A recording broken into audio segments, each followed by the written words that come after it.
रो क्यों रही है भले दस इधर तो वेख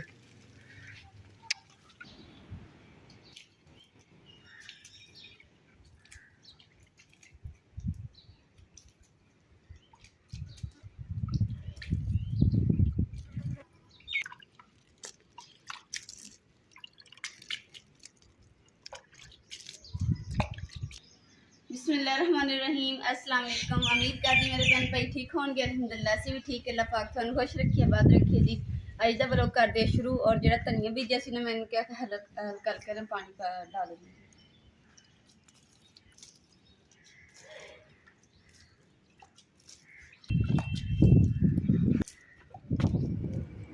लो जी नेरी शुरू हो गई है और ठंडी हवा चल रही माशाल्लाह खूबसूरत। और देखो जी झालर जी है ना छपरे की किदा हिल रही है और आसमान जड़ा ना बिल्कुल धुंधला जहा हो गया क्योंकि नेरी की वजह तो मिट्टी सारी उड़ रही है। और साढ़े घर जी ना मिट्टी तो रेत ज़्यादा उठ के आती क्योंकि अज नाल नाल जेह्ड़े घर बन रहे ना इत्थे इन्होंने रेत वगैरह सटाई हुई है तो सारी उड़ के नेरी दे नाल आ जाती फिर इत्थे जमा हो जाती जिथे तंदूर है और नींह दे कोल फिर ये पानी छनका के सफाई करी दे फिर घर सोहना हो जाता। और साड़ी जी मधानी है ना ये भी गिरी पई ये जी ना मैं इत्थे टंगी हुई सी तो फिर नेरी की वजह चढ़े इनू इस तरीके रख देने। चलो जी हुण नहीं डिगदी है पिलर दे ओले है माशाल्लाह सुभान अल्लाह ठंडी ठंडी हवा अल्लाह दी शान।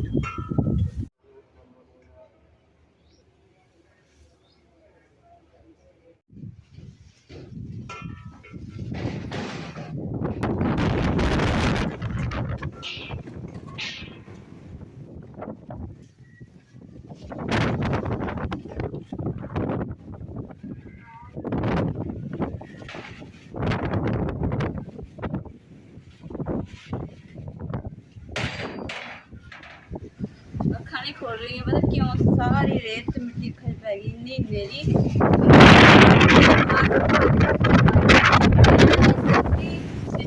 वजी फिर उठ के फिर देचियां भी उठ गई देचियां को पई कूलर पंखे को दूसरी तंदूर के इधर साइड से पई है। देखियो जी जिधर नेरी तेज आई ना देखी भांडे किदा उड़दे लोगों के घर भी भांडे उड़न की आवाज़ आ रही है।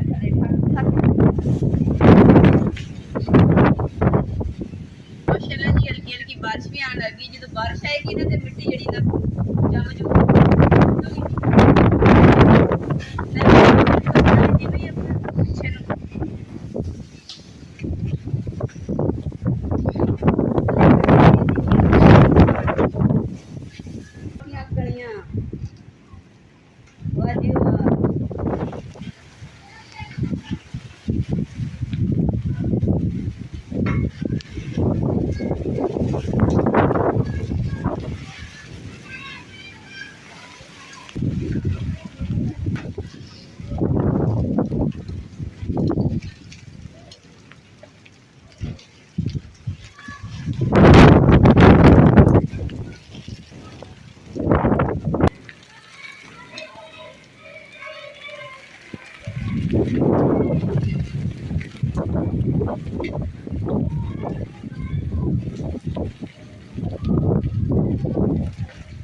बारिश का पानी जरा ना कमरे तक आ गया। देखो जी थड़ी जी अंदरली साइड तो बनाई सी तो पानी हो गया और बाहरली साइड ते भी बहुत ही पानी पानी चिकड़ जा बन गया। यह कि मौसम जरा ना साफ सुथरा हो गया कि नेरी सी ते पीला पीला आसमान हो गया सी धुंधला जहा।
ਬਾਰਿਸ਼ ਜਿਹੜੀ ਨਾ ਬਹੁਤ ਤੇਜ਼ ਹੋਈ ਸੀ, ਉਹਦੇ ਨਾਲ ਜਿਹੜੀ ਤੇਜ਼ ਹਨੇਰੀ ਜਿਹੜੀ ਨਾ ਉਹਦੇ ਨਾਲ ਨਾ ਕਿਚਨ ਦੇ ਵਿੱਚ ਵੀ ਪਾਣੀ ਕਾਫੀ ਗਿਆ, ਸਾਰੀ ਚੀਜ਼ਾਂ ਜਿਹੜਾ ਸਮਾਨ ਸਾਰਾ ਭਰ ਗਿਆ ਮਿੱਟੀ ਦੇ ਨਾਲ, ਔਰ ਕਮਰੇ ਦੇ ਵਿੱਚ ਵੀ ਪਾਣੀ ਚਲਾ ਗਿਆ ਸੀ ਸਾਰਾ, ਜਿਹੜਾ ਨਾ ਹੁਣ ਪਾਣੀ ਕੱਢਿਆ ਵਾ ਤੇ ਹੁਣ ਜਿਹੜਾ ਨਾ ਹਵਾ ਲੱਗੇਗੀ ਨਾ ਤੇ ਜਗ੍ਹਾ ਜਿਹੜੀ ਖੁਸ਼ਕ ਹੋ ਜਾਏਗੀ। ਔਰ ਘਰ ਦੀ ਵੀ ਸਫਾਈ ਜਿਹੜੀ ਇਹਨਾਂ ਕਰ ਦਿੱਤੀ ਹੈ, ਕਿਉਂਕਿ ਹਨੇਰੀ ਦੇ ਨਾਲ ਨਾ ਇੰਨੀ ਵਾਰ ਹਨੇਰੀ ਆਈ ਕਿ ਸਾਰਾ ਕੁਛ ਨਾ ਖਲਾਰਾ ਪੈ ਗਿਆ ਸੀ, ਬਾਹਰੋਂ ਸਾਰਾ ਕਚਰਾ ਸਾਰਾ ਅੰਦਰ ਆ ਗਿਆ। ਹੁਣ ਸਾਰੀ ਸਫਾਈ ਕੀਤੀ ਹੈ ਤੇ ਰਹਿ ਗਈ ਹੁਣ ਪਰਾਤ ਦਾ ਜਿਹੜਾ ਪਾਣੀ ਹੈ ਨਾ ਇਹ ਦੀ ਚੌਕ ਵਿੱਚ ਜਾ ਕੇ ਡੋਲ।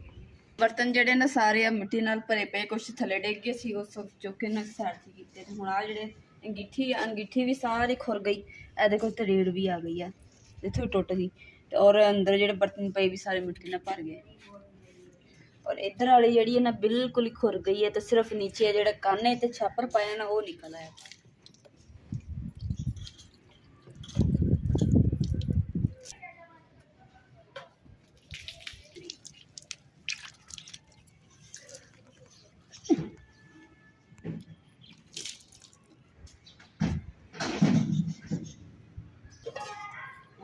कलमा लगी कलमा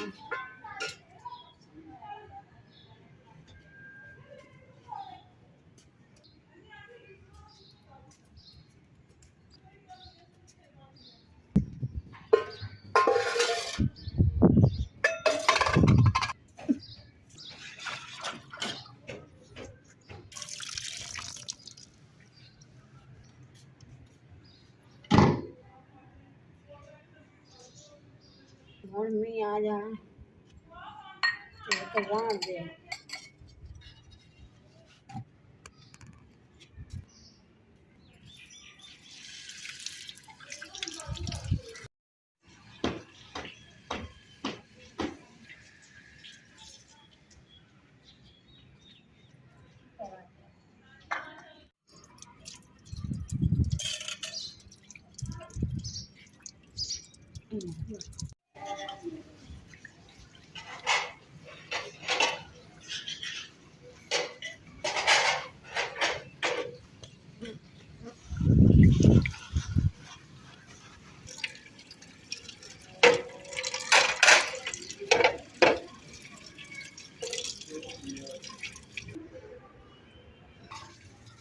अम्मी प्लेटा धो लो सिर्फ, जब बाकी बर्तन मैं तो नहीं आके आटा गूंथ के रख के ना मैं आऊंगी।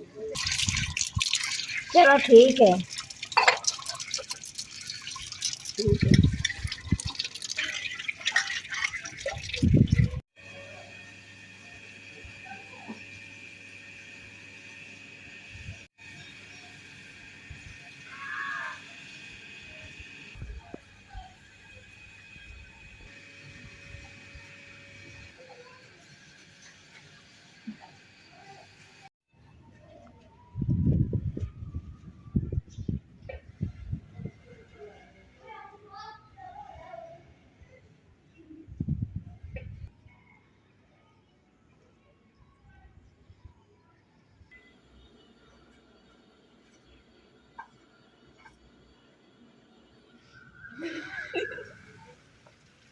रोज बारिश शुरू हो गई। दरअसल मुकद्दर रो रही सी, ਇਹਦੇ ਦਰਦ ਸੀ ਤੇ ਰੋ ਪਈ ਤੇ ਮੈਂ ਕਿਹਾ ਨਾਲ ਹੀ ਇਹਦਾ ਇੱਧਰ ਤਾਂ ਵੇਖ ਰੋ ਕਿਉਂ ਰਹੀ ਹੈ ਭਲੇ ਦੱਸ ਇੱਧਰ ਤਾਂ ਵੇਖ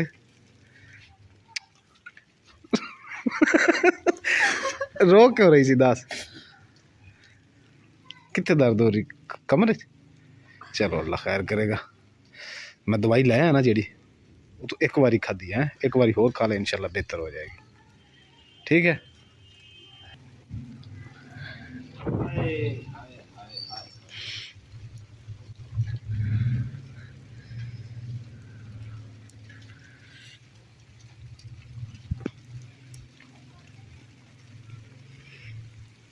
बारिश जी फिर शुरू हो गई आसमान ते बदल बहुत काला बहुत स्याह काला बदल है झाड़ू शाड़ू फेर लिया सी हाँ जी सफाई कर ली सी वाह भाई वाह क्या